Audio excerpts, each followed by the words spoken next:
إن الحمد لله نحمده ونستعينه ونستغفره ونعوذ بالله من شرور أنفسنا وسيئات أعمالنا من يهديه الله فلا مضل له ومن يضلل فلا هادي له وأشهد أن لا إله إلا الله وحده لا شريك له وأشهد أن محمدا عبده ورسوله أما بعد. Today then we're going to do the second part of the introduction into this book Al Aqeedah Al Tahaawiyah, and today's part of the introduction is regarding the biographies of the author himself, Al Imam Al Tahawi Al Hanafi, and also of Al Imam Abu Hanifa himself. A brief biography of Al Imam Abu Hanifa rahimahullah ta'ala himself, and then a brief biography of the author of the book, Al Imam Al Tahawi rahimahullah ta'ala also. To begin with then, Al Imam Abu Hanifa rahimahullah ta'ala, he was An-Nu'man, the son of Thabit ibn Zutay. An-Nu'man ibn Thabit ibn Zutay Al-Khazzaz Al-Kufi. That was his name in brief. His name was actually An-Nu'man, the son of Thabit, Abu Hanifa. أجمعت مصادر ترجمته على ذلك ولم تختلف إلا ما رواه الصيمري عن إسماعيل بن حماد حيث قال أنا إسماعيل ابن النعمان ابن ثابت ابن النعمان ابن المرزبان. Many of the people who have done the biographies of Al-Imam Abu Hanifa, they have all mentioned that his name is An-Nu'man ibn Thabit. And there is hardly any difference in that. You may have the odd statement here or there. For example, in this variation where it says it was Ismail, the son of An-Nu'man ibn Thabit. But what is established from the biographies as a whole is that Al-Imam Abu Hanifa, his name was An-Nu'man ibn Thabit. And his lineage, it is associated to Al-Khazzaz. And as for his birth, ولد الإمام أبو حنيفة رحمه الله سنة 80 من الهجرة بالكوفة. He was born in the year 80 Hijri in Kufa في خلافة عبد الملك ibn Marwan, in the Khilafah of Abdul Malik ibn Marwan. And there are some sources that say he may have been born ولد سنة 61 in the year 61 Hijri. However, what is common and understood is that he was born in the year 80 Hijri. ولد الإمام أبو حنيفة رحمه الله في الكوفة وقضى سنوات عمره الأولى فيها. Al-Imam Abu Hanifa was born in Kufa, and the early years of his life he spent in Kufa. The early years of his life he spent there. And in the books of biographies it mentions أنه اشتغل في مبدأ أمره تاجرا في الخز وله الدكان معروف في دار عمر بن الحريث وأنه كان أمينا في تجارته لا يغش ولا يخدع أحدا حتى أصبح عريفا على الحاكة بدار الخزازين. It's mentioned in his biography that in his early days he was a trader who had a shop, and so that is what he used to engage in the early days. That is mentioned in some of his biographies that are written down by some of the sources in their books. As for his characteristics, the characteristics of Al-Imam Abu Hanifa. كان الإمام أبو حنيفة رحمه الله فصيح اللسان. It is mentioned that he was very eloquent. He was able to speak very well.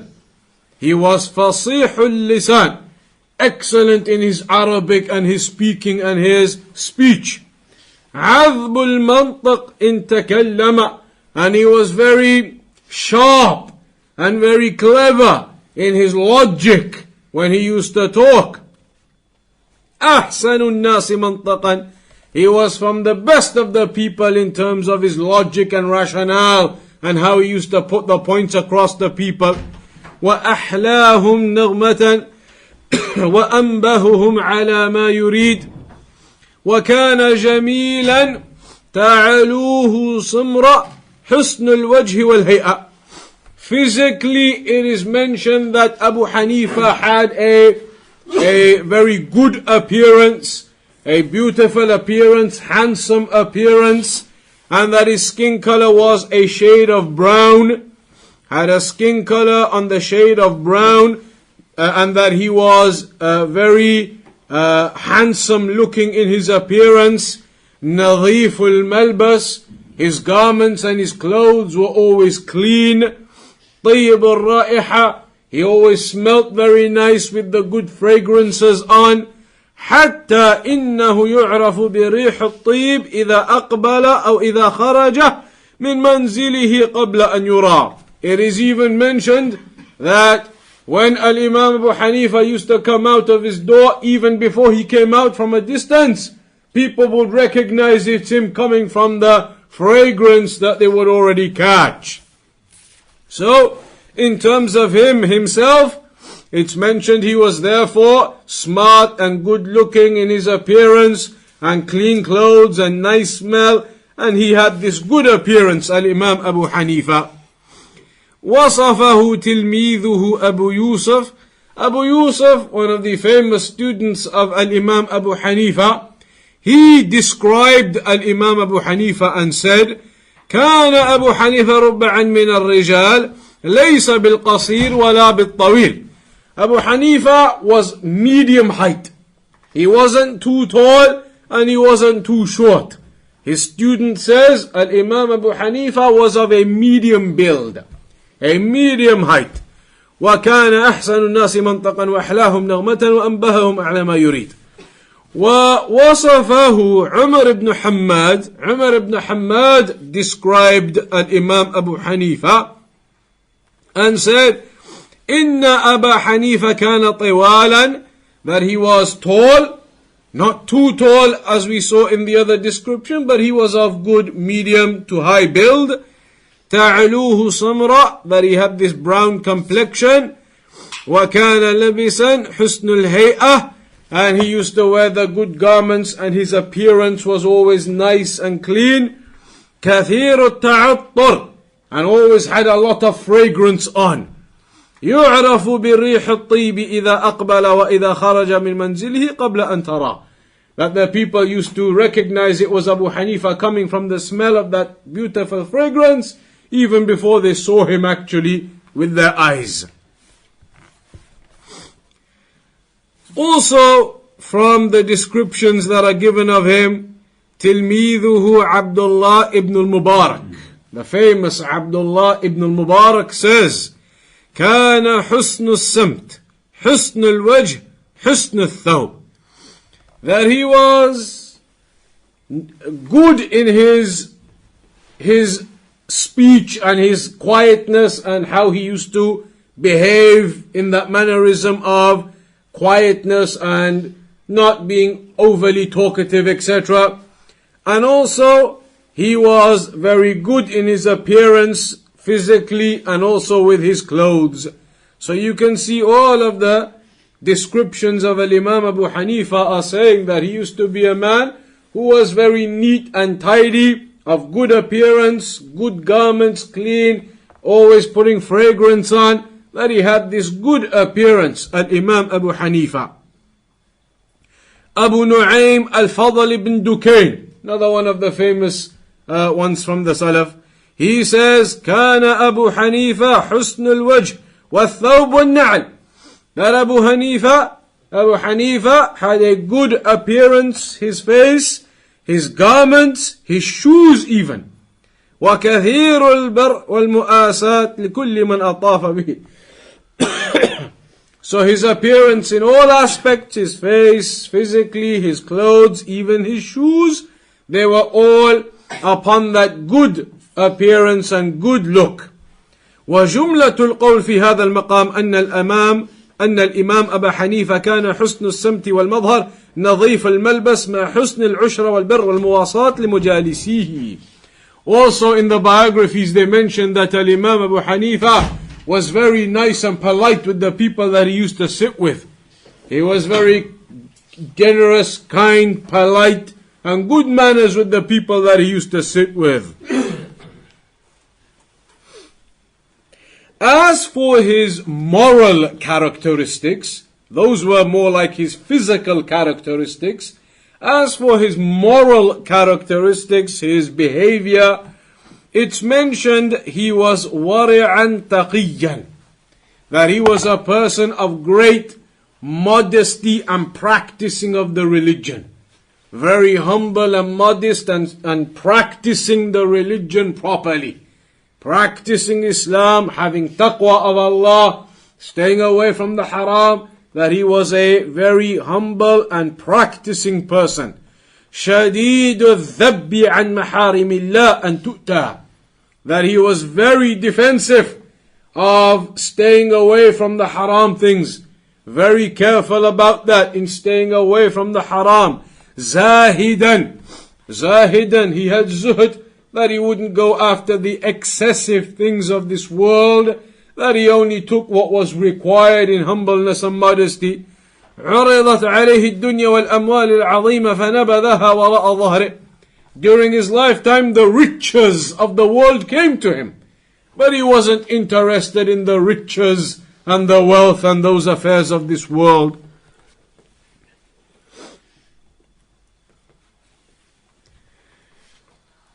Also, it is mentioned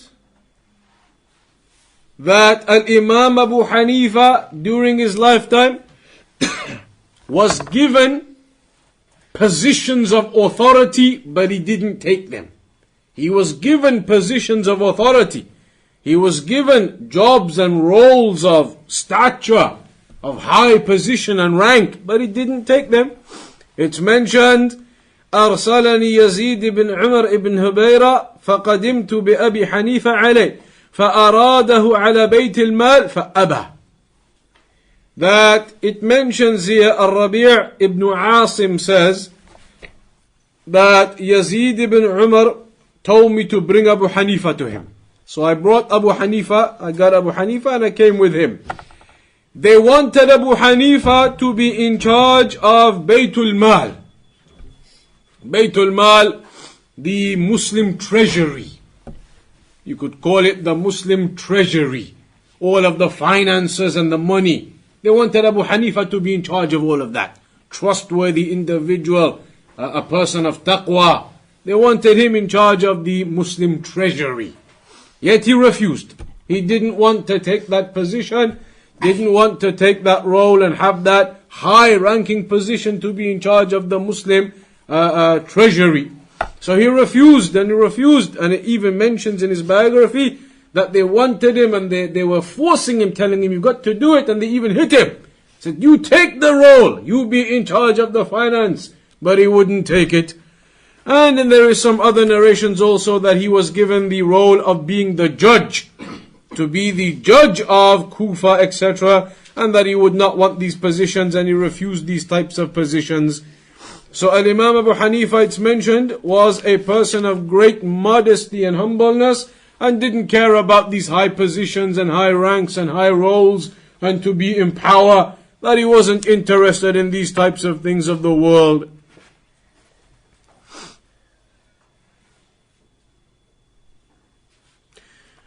ولعل رفضه لهذا المنصب يعود إلى جملة أسباب منها.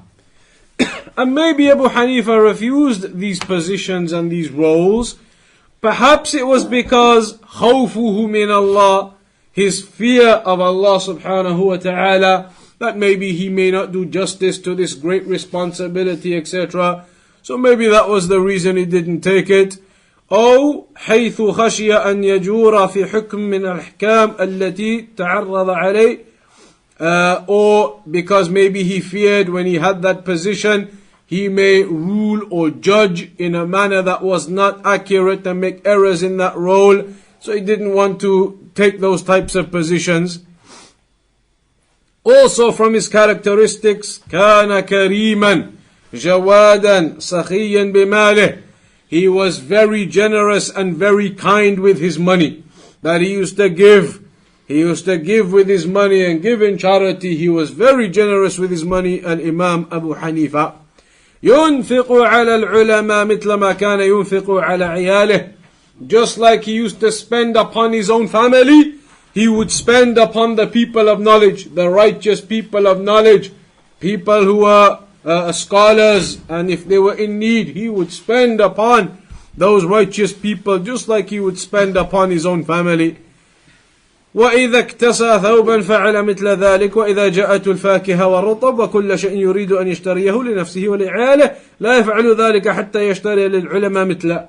It's mentioned that when he used to buy clothes and food for his family, he would also buy some for the other scholars and people of knowledge and people of taqwa. He would go and buy them these things also. So he was very generous with what he had from his money upon his family, upon the scholars and upon the people. Also, from the characteristics of Imam Abu Hanifa, كان أبو حنيفة يصبر على من يعلمه وإن كان فقيرا أغناه وأجزل عليه وعلى عياله حتى يتعلم فإذا تعلم قال له قد وصلت إلى الغنى الأكبر بمعرفة الحلال والحرام. That he used to be very patient with the people he was teaching. Imam Abu Hanifa used to be very patient with the people he was teaching. And even if those people were poor, he used to help them and spend upon them so they could carry on seeking knowledge and they could carry on attending the classes. He would give them if it was required. And then at the end, when they'd done a fair amount of studying, he would say to them, now your poverty is no longer poverty. Even though they were still in poverty. But he would say to them, now you're not in poverty anymore. Because now you have learnt about the halal and the haram. You've learnt about the Quran and the Sunnah. All of that makes you rich. That knowledge is richness for you. You're not in poverty anymore now that you've gained this knowledge. So this is how he used to be with his students. So it's mentioned generally that he had very good characteristics and he had very good behavior with his students and very good mannerisms with his students and his family and the other scholars. As for his death, توفي رحمه الله ليلة النصف من شعبان سنة 50 ومئة من الهجرة. He died in the year 150 from the Hijrah.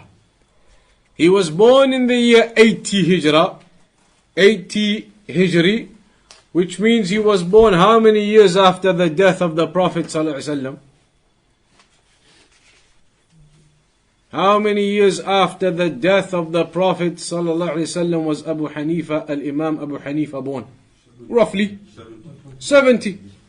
Roughly 70 years after the Prophet ﷺ died, Abu Hanifa was born. He died in 150 Hijri, so that's approximately 140 years after the death of the Prophet ﷺ. So you can see Al-Imam Abu Hanifa was very close to that time period. Only 70 years after the death of the Prophet ﷺ he was born. 70 years only. In 70 years it's not even barely a generation. A person may be alive then and alive now. 70, 80 years old. Only a very small time span. Al-Imam Abu Hanifa was born in those early days. That's why some scholars even say that Al-Imam Abu Hanifa he may have met some of the actual companions of the Prophet ﷺ, because there were many companions alive at the time when he was born. He was born in the year 80 Hijri. The last companion to die died in the year 110 Hijri. The last companion to die from all of them was in the year 110 Hijri. Al-Imam Abu Hanifa was born in the year 80 Hijri. So for the first 30 years of his life, up until the age of 30, companions were alive and they existed, they were still there. So he would have been, even if you exclude the first 10 or 15 years when he was young, even from the age of 15 to the age of 30. Now he's a man. 15 years at least he was alive and seeking knowledge and these affairs, and companions were there. So some scholars said maybe he met some of the companions. Maybe he actually physically met some of the companions. Other scholars, they say it's not proven that he actually met any of the companions directly. But even so, regardless, we can say for one thing that Abu Hanifa was from those early Imams. From the early Imams. In fact, from the four Imams, the four famous Imams, Al-Imam Abu Hanifa, Al-Imam, who's the next one? Al-Imam Malik, then the next one is Al-Imam Shafi'i, and then Al-Imam Ahmad ibn Hanbal. So Al-Imam Abu Hanifa was the oldest one from them all. Then it was Al-Imam Malik, the next oldest, then Al-Imam Shafi'i, then Al-Imam Ahmad. So Al-Imam Abu Hanifa, you can see he was from those early times, from the early Imams. So no doubt he was from the early times and from the early Imams, born in the year 80 and died in the year 150. It's mentioned that he was buried in Baghdad. He was born in Kufa. Kufa is in Iraq as well. And he was buried in Baghdad. Buried in Baghdad. That's where Al-Imam Abu Hanifa was buried. It is said that regrettably, the people, they built on top of his grave a shrine. And that to this day it is known where that shrine of Al-Imam Abu Hanifa is. Of course it is haram to do that. Al-Imam Abu Hanifa would not have approved of that, and the Sunnah does not approve of that. But they built something on top of his grave, like a shrine type of thing. لا يزال قبر أبي حنيفة مبنيا عليه بناء تعلوه قبة. There's a type of like a dome thing they built on top of the grave. وإلى جنبه جامع تقام فيه الجمعة والجماعة. And that burial ground actually is very close to a mosque there in Baghdad. There is a mosque very close by where they have the prayers and everything, and just next to it is where this burial area is, and where Al-Imam Abu Hanifa is buried, and they've made something on top of it, which we know is not permissible and not correct, and that is not the teachings of Al-Imam Abu Hanifa, nor is it the teachings of any of the Salaf or the Prophet ﷺ, but the people, they do these things, which is a mistake and an error. So he was buried in Baghdad, died in the year 150.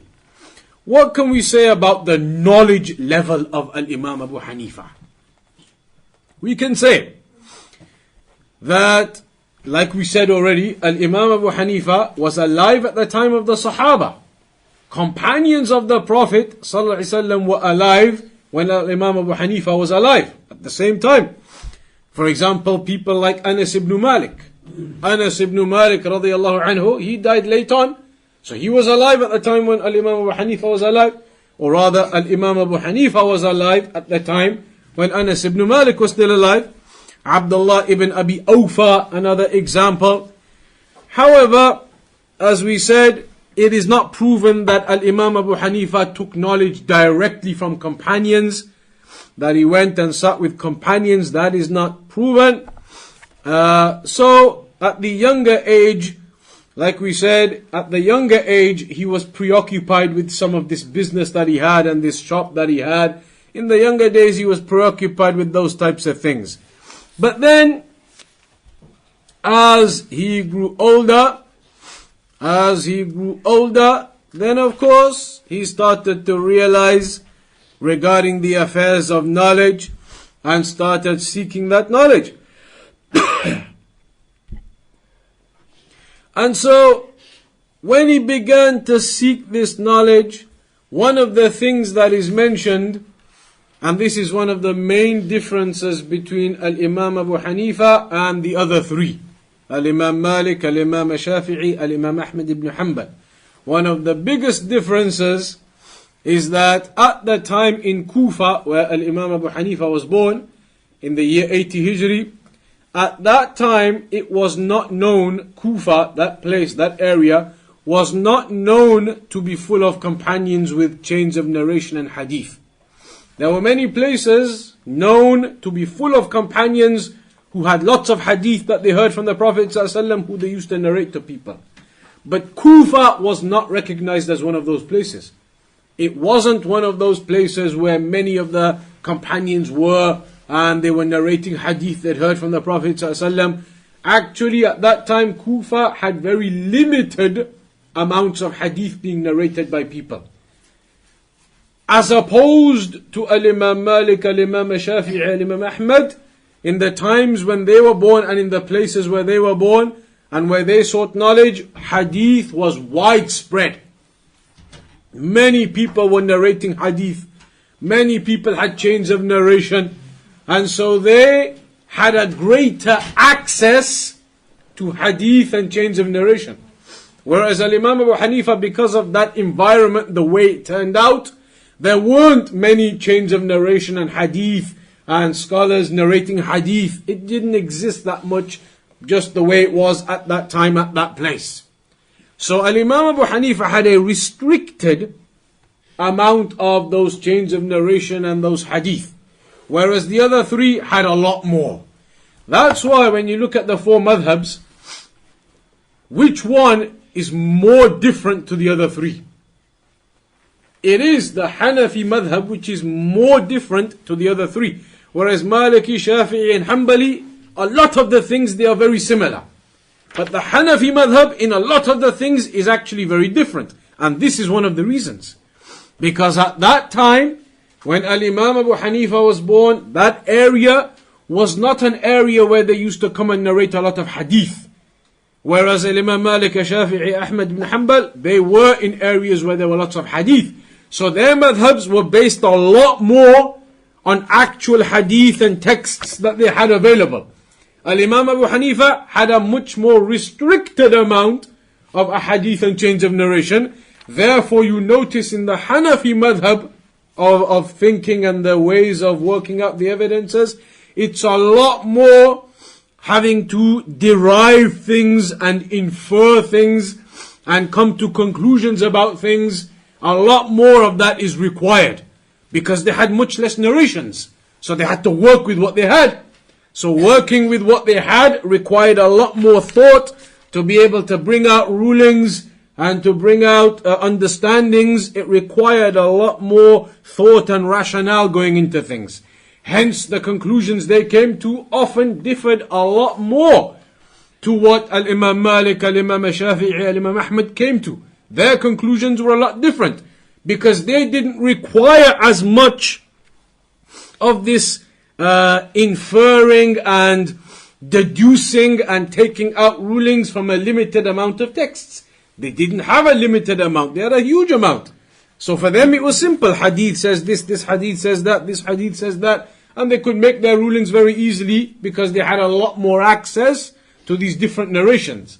So that is one of the reasons why you notice that the Hanafi madhab, it has a lot more of derivation and inferences with narrations and texts and rationale being required because they had a limited amount and they had to work with what they had.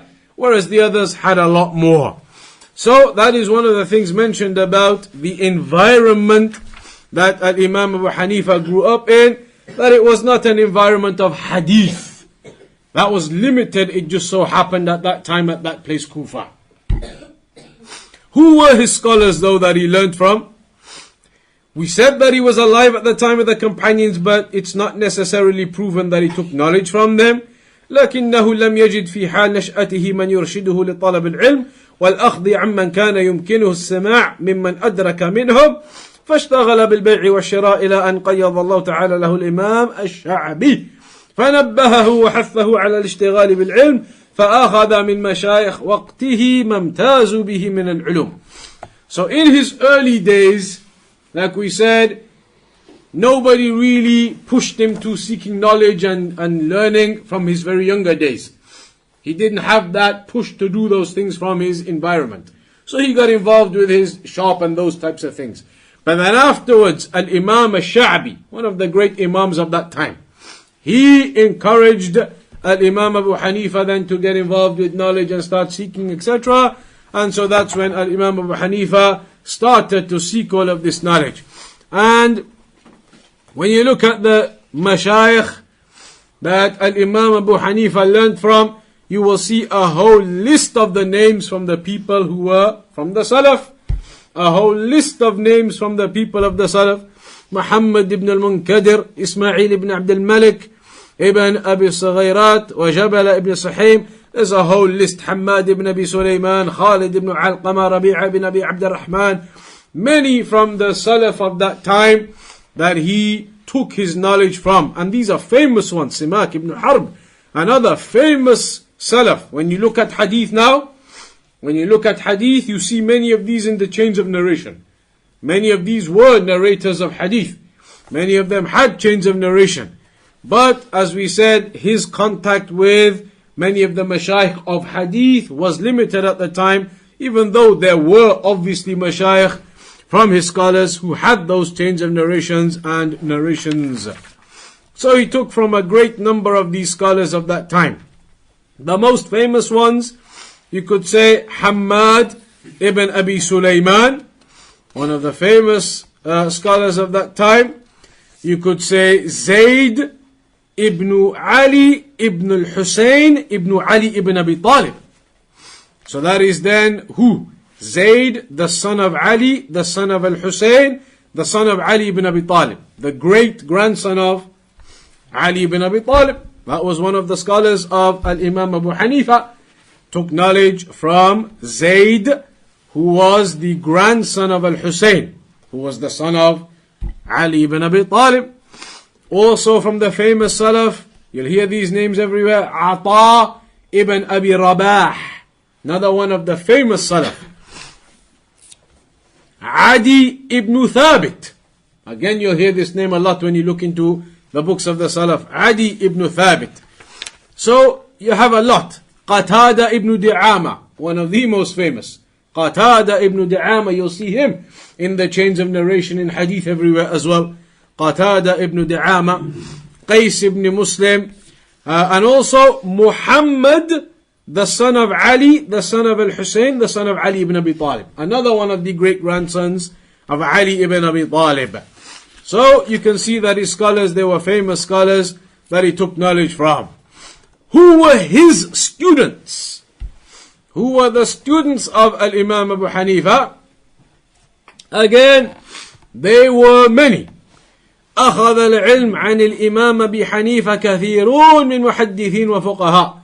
Many of the scholars that became known as scholars afterwards, they took knowledge from Al-Imam Abu Hanifa.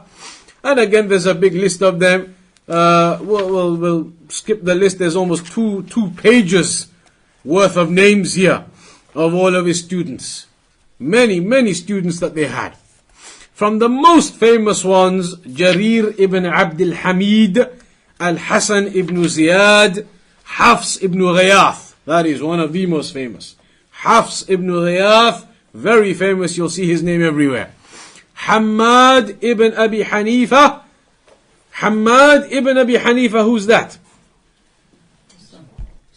His own son. His own son was one of his main students. Hamad, his name was Hamad, the son of Abu Hanifa. So his own son was one of the main students who learned from Al-Imam Abu Hanifa. You have, of course, Muhammad ibn al-Hasan al-Shaybani. And that name, remember it, because it's going to come as soon as we start the first line of Al Aqeedah al-Tahaawiyah. Muhammad ibn al-Hasan al-Shaybani, one of the famous students of Al-Imam Abu Hanifa. Also, another one of the most famous students, Yaqub ibn Ibrahim, known as Abu Yusuf, famous student of Al-Imam Abu Hanifa, and he was a judge. So these are some of the great students of Al-Imam Abu Hanifa.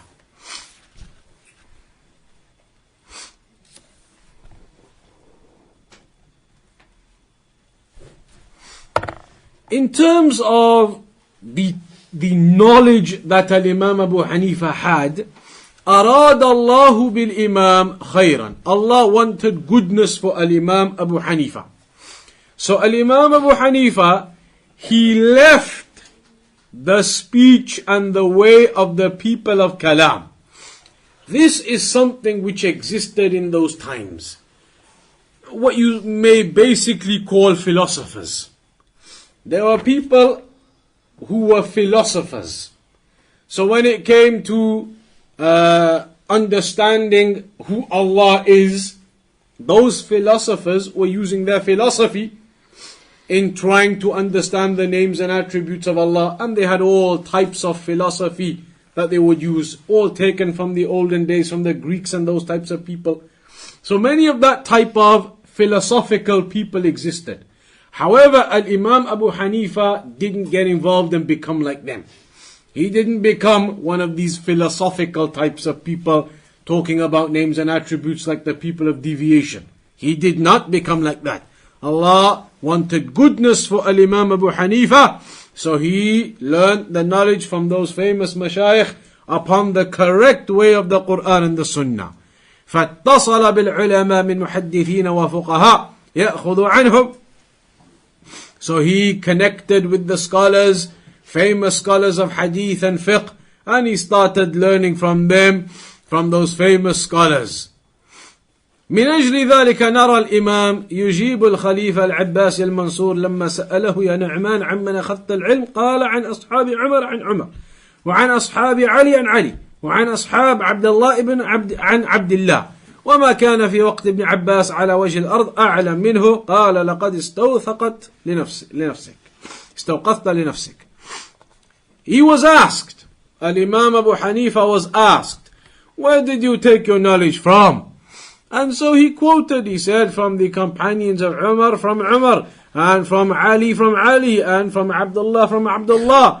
وَمَا كَانَ فِي وَقْتِ ابْنِ عَبَّاسِ عَلَى وَجْهِ الْأَرْضِ أَعْلَمْ مِنْهُ.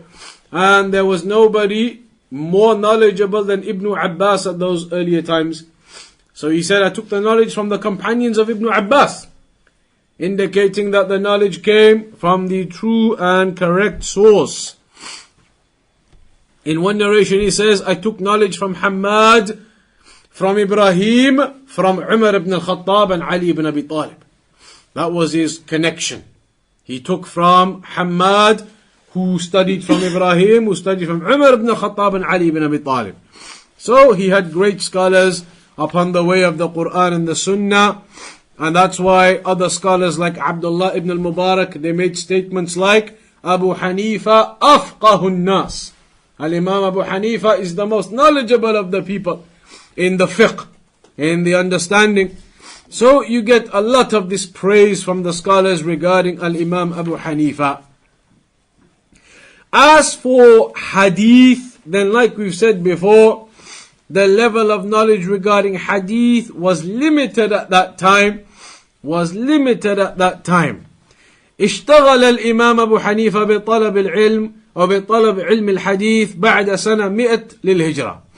He started seeking knowledge of hadith after the year 100 Hijri. So by now how old was he?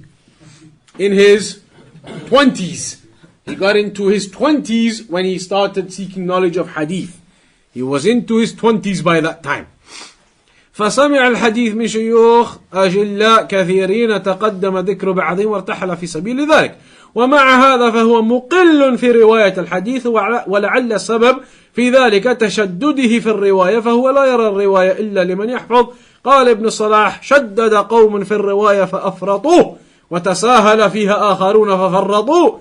ومن التشدد مذهب من قال لا حجة إلا فيما رواه الراوي من حفظه، وذلك مروي عن مالك وأبي حنيفة. Another one of the reasons why Al-Imam Abu Hanifa didn't have that many hadith and narrations that he narrated, whereas Al-Imam Malik, Shafi, Ahmad, they have thousands and thousands that they narrated. But Al-Imam Abu Hanifa didn't narrate that many hadith. One of the reasons as well, on top of the fact that it wasn't that widespread in the area at the time anyway, another reason was that Al-Imam Abu Hanifa was very strict on his condition of narrating hadith. He would say that I will only narrate the hadith from somebody who has absolutely memorized it from their memory, they can tell me. We know many of the scholars of hadith used to narrate not from memory but from what they had written down as well. But they used to be very strict. In fact, many of the scholars said Al-Imam Abu Hanifa was too strict about hadith. And as a consequence, he had to leave many hadith because he felt those narrations weren't up to standard. And in reality they were. All the other scholars of hadith, when they saw them and they checked them, they were. But Al-Imam Abu Hanifa took it a level higher, so strict, as a consequence he had to excuse a lot of the narrations. So maybe that is another one of the reasons why he did not have the access to as many hadith. وذكر صالح سببا آخر وهو انشغال الإمام أبو حنيفة باستنباط المسائل من الأدلة. يقول إنما قلت الرواية عنه لاشتغاله عن الرواية باستنباط المسائل من الأدلة كما كان أجلاء الصحابة كأبي بكر وعمر وغيرهم يشتغلون بالعمل عن الرواية. The other reason is perhaps that he was very much involved in looking at issues and deriving rulings and working out the rulings of fiqh. He was so busy with doing that with the narrations he had that he didn't get involved in going and getting other narrations of hadith and chains of narration and getting involved with the muhaddithin like that. Because he was so engrossed in the issues of fiqh and rulings of fiqh that he didn't get involved as much in hadith and chains of narration. That is another possibility. So the point there is, as we said, that Al-Imam Abu Hanifa, he had very few chains of narration and hadith compared to Al-Imam Malik, Al-Imam Shafi'i, Al-Imam Ahmad, and maybe that is one of the reasons why the Hanafi madhab differs quite a lot from the methods of the other three. Even though you notice, that doesn't mean that the Hanafi madhab is wrong. Doesn't mean that. Many parts of the Hanafi madhab, you know, Shaykh al-Islam ibn Taymiyyah. Shaykh al-Islam ibn Taymiyyah, in many of the issues, he picks which madhab? The Hanafi madhab. Shaykh al-Islam ibn Taymiyyah. You go to all of these Hanafis now, they say Shaykh al-Islam this and Shaykh al-Islam that. And they don't even know that Shaykh al-Islam actually, Shaykh al-Islam ibn Taymiyyah actually in many issues preferred the Hanafi madhab. You look at the books of Shaykh al-Islam, he says this issue of fiqh, Al-Imam Abu Hanifa correct. This issue of fiqh, I choose the opinion of the Hanafis. Many times. So the madhab of the Hanafi madhab doesn't mean it's wrong. All of the four madhahib have things which are correct and they have things which are incorrect. Nobody is going to say that any one of the four madhabs is 100% accurate. Al-Imam Ahmad had some things that may not be quite accurate. Al-Imam Malik had some things that may not be quite accurate in some parts. Al-Imam Shafi'i maybe some parts. Al-Imam Abu Hanifa some parts. That's why you can't just blindly follow one madhab. That's why all of the four Imams themselves said that if you ever find any hadith which goes against what I've said in my madhab, then forget about what I've said in my madhab, follow the hadith.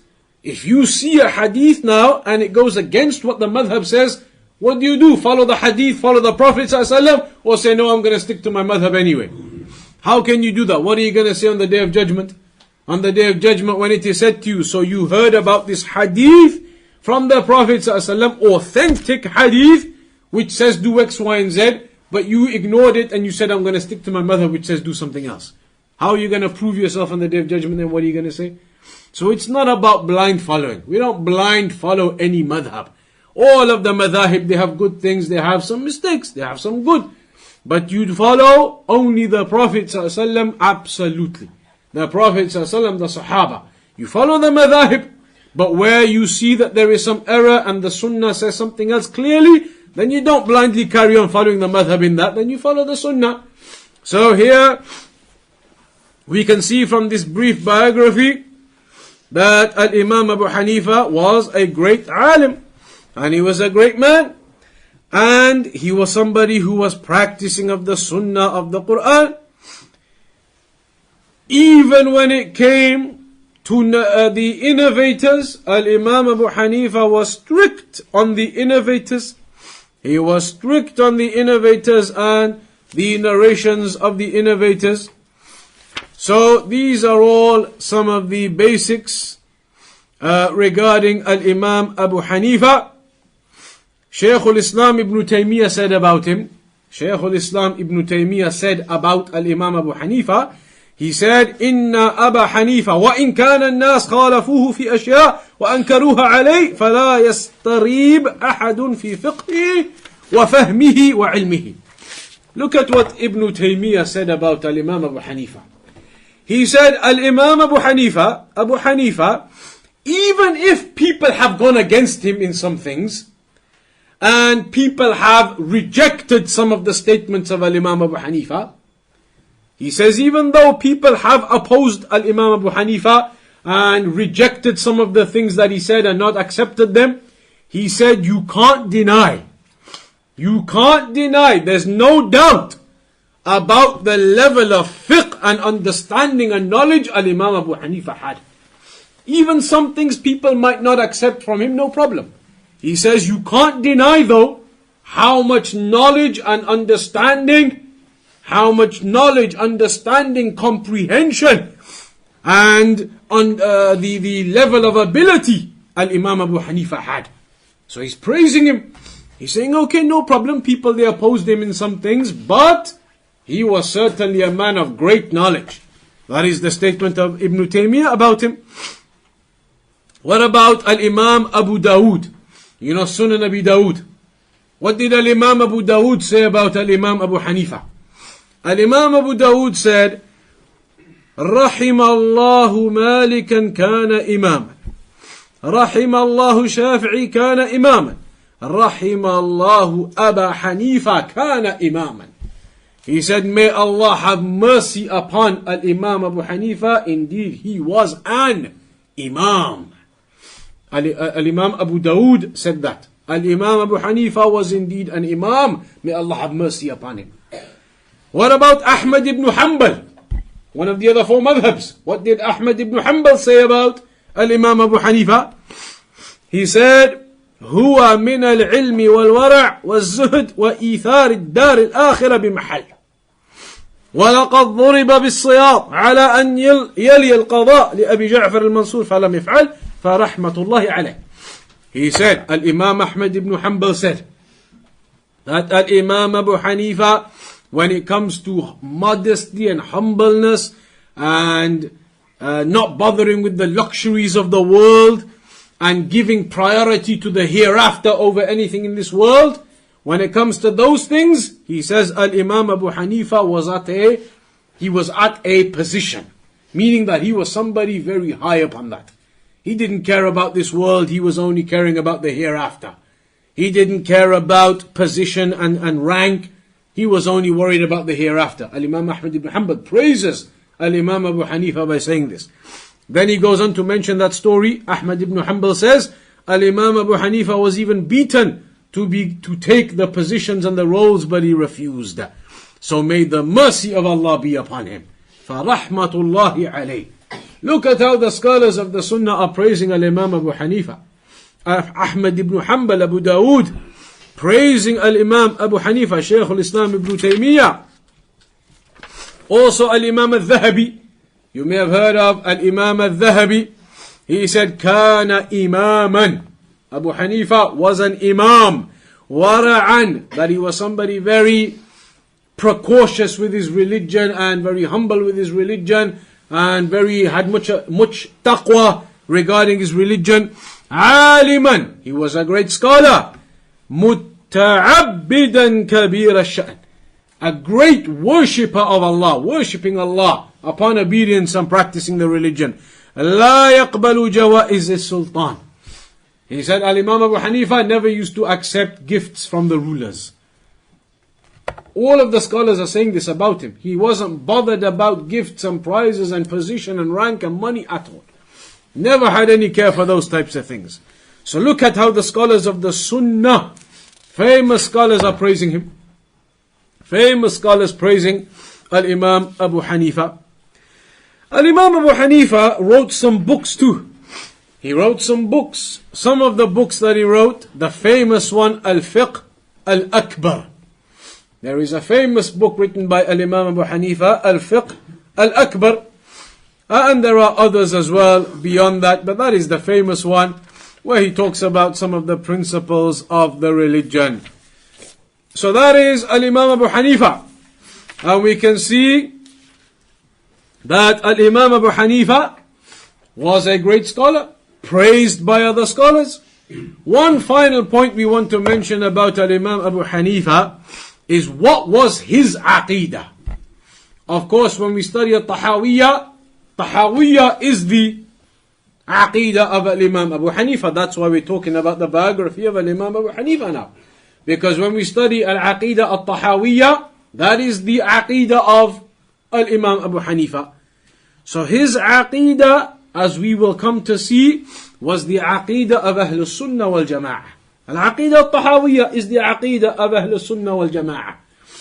I know that causes a lot of problems for people. The people who oppose the Salafis, etc. Those people, they say the Salafis don't accept Al-Aqeedah Al-Tahaawiyah. They don't accept Al-Imam Abu Hanifa. Are we going to sit here and give a 1-hour lecture praising Al-Imam Abu Hanifa and we don't accept him? Are we going to study the books of Aqeedah, which are Aqeedah of Al-Imam Abu Hanifa, Al-Imam Al-Tahawi, Al-Hanafi? We don't accept any of it? We accept it. So how come then? What's going on? What's going on, you will see, is that people have not understood this Aqeedah properly. And how are you going to understand this Aqeedah properly if you do not study it from the sources? People, they come along and they read a book or two here and there, they say we've understood the Aqeedah Tahaawiyah. And this is the Aqeedah of Ahlus Sunnah. And they make up all types of things which is not from the Aqeedah of Ahlus Sunnah. They reject the names and attributes of Allah and they say Tahaawiyah said that. Al-Tahawi did not say those things. He did not reject the names and attributes of Allah. Al-Imam Al-Tahawi, as you're going to see in this book, talks about Allah being above, high. Allah is the most high. Why do you always say Subhanallahu, Subhanahu wa Ta'ala? Why do you say that? And then every time when you ask them, they say, no, we can't say Allah is above and above Allah is just everywhere, or just don't talk about it. Don't talk about it. Every time you mention Allah, you say Allahu Subhanahu wa Ta'ala. What does Ta'ala mean? The most high. Why do you say that then? They all say it. Why do you say it if you don't believe Allah is the most high above the creation and you want to believe Allah is everywhere? How do you believe Allah is everywhere? Allah is Subhanahu wa Ta'ala, the most high. So we will see all of these things. They are the reality of the Aqeedah of Al-Imam Al-Tahawi and the reality of the Aqeedah of Al-Imam Abu Hanifa. Not the distortions and the deviations the people of innovation want to try and claim was the Aqeedah of Al-Imam Abu Hanifa. And they want to try and claim that was the Aqeedah of Al-Imam Al-Tahawi. We're going to read exactly in Arabic all of the speech, because Al-Imam Al-Tahawi, he wrote it in Arabic. We'll read the Arabic Aqeedah and we'll explain it and translate it, everything word for word, so you can see exactly what was the Aqeedah of Al-Imam Al-Tahawi. And we'll also therefore understand the Aqeedah of Al-Imam Abu Hanifa, and that this was the Aqeedah of Ahlus Sunnah wal Jama'ah. Quickly then, just to round off today then, a quick look at the biography of Al-Imam Al-Tahawi. A quick look at the biography of Al-Imam Al-Tahawi.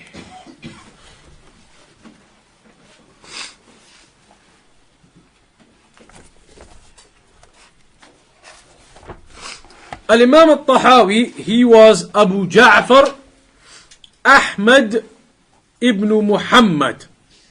Abu Ja'far is his kunya, his name was Ahmad. Ahmad, the son of Muhammad. He was called Ahmad, his father was called Muhammad, That is Al-Imam Al-Tahawi. And he was which nationality from the countries that we know of now? Where was he from, Al-Imam Al-Tahawi? Egypt. So he was from Egypt. Al-Imam Al-Tahawi was from Egypt, from a place called Taha. That's why he's known as Al-Imam Al-Tahawi. He was from the place called Taha. And that is on the Sinai Peninsula of Egypt. That area of Egypt to the eastern side of Egypt. He was from that area of Egypt. He was born in the year 239 Hijri. 239 Hijri. And that is what many of them have said regarding his birth. As for his death, then it is mentioned by most of them that it was 321 Hijri. 321 Hijri. Al-Imam Al-Tahawi, he grew up in a house of knowledge. His father was from the people of knowledge, was a scholar. His mother, the mother of Al-Imam Al-Tahawi, was actually considered to be from the students of... The mother of Al-Imam Al-Tahawi was considered to be from the students of... Who did she used to study from? Al-Imam Al-Shafi'i. The mother of Al-Imam Al-Tahawi, it is mentioned that she was from the companions, or meaning from those with Al-Imam Al-Shafi'i. She used to attend the classes of Al-Imam Al-Shafi'i. Also, there is his uncle, another famous scholar, his mum's brother, another famous scholar, Al-Imam Al-Muzani. He has many books as well, you'll find his books also. وقد استمد ثقافته الأولى من أسرته العلمية ثم صار يختلف إلى حلقات العلم التي كانت تقام في مسجد عمرو بن العاص فحفظ القرآن على أبي زكريا يحيى بن محمد. He memorized the Quran at a young age, as did all of the scholars in those days. They used to memorize the Quran from a very young age. لما بلغ سن العشرين ترك قوله الأول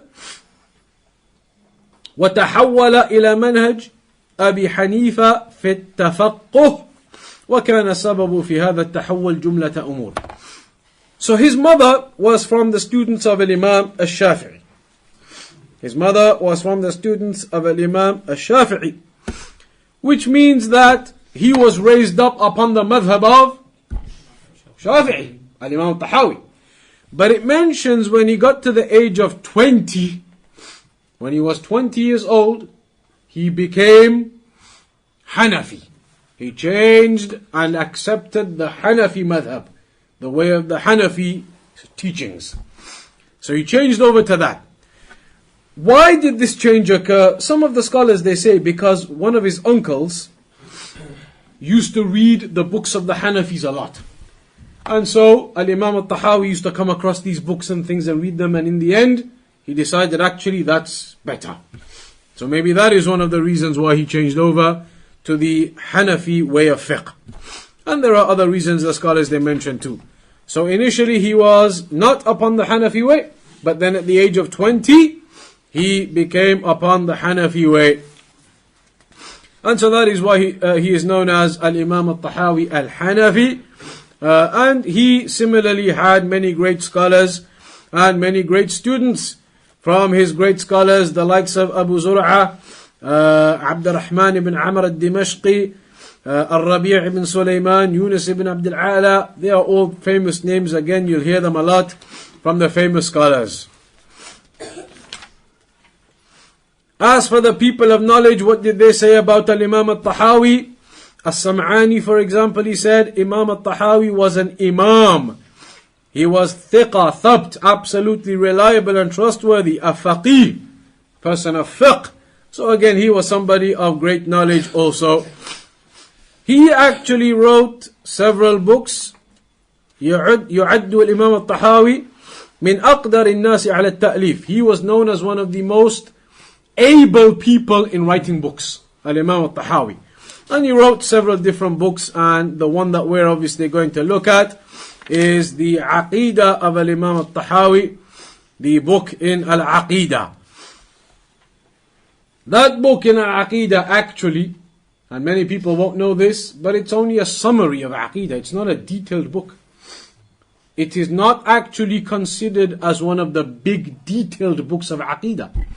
Even though many people out there, they say our Aqeedah is the Aqeedah of Imam Tahawi, that's it.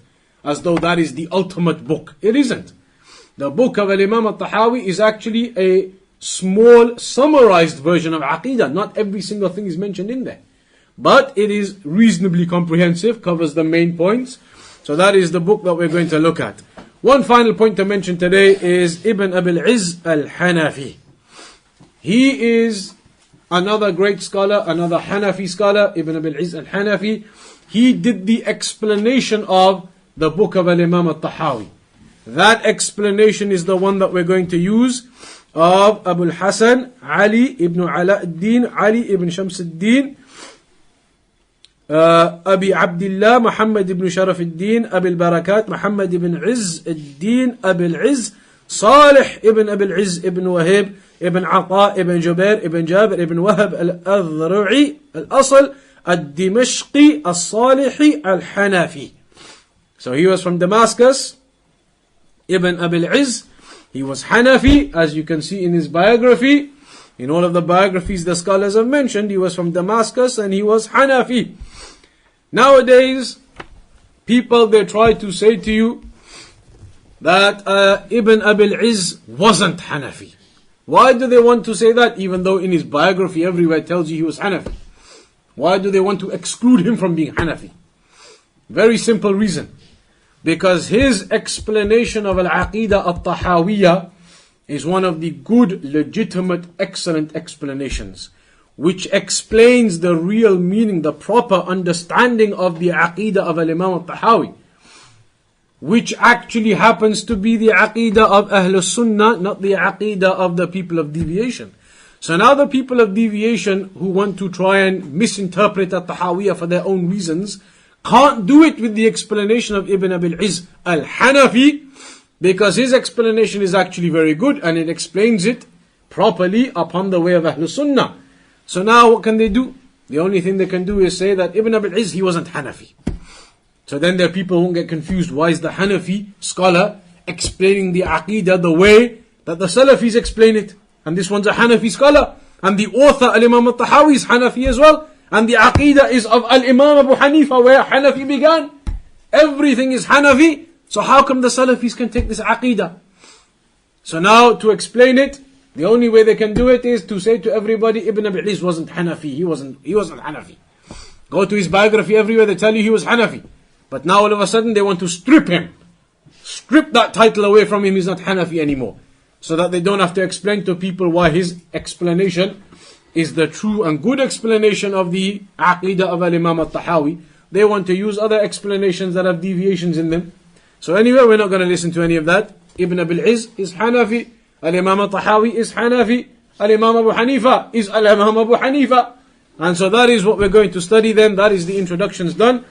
From next lesson, we're going to start the beginning first page of Al-Aqeedah Al-Tahawiyyah. And you'll be able to see for yourself the exact words of Al-Imam Al-Tahawi.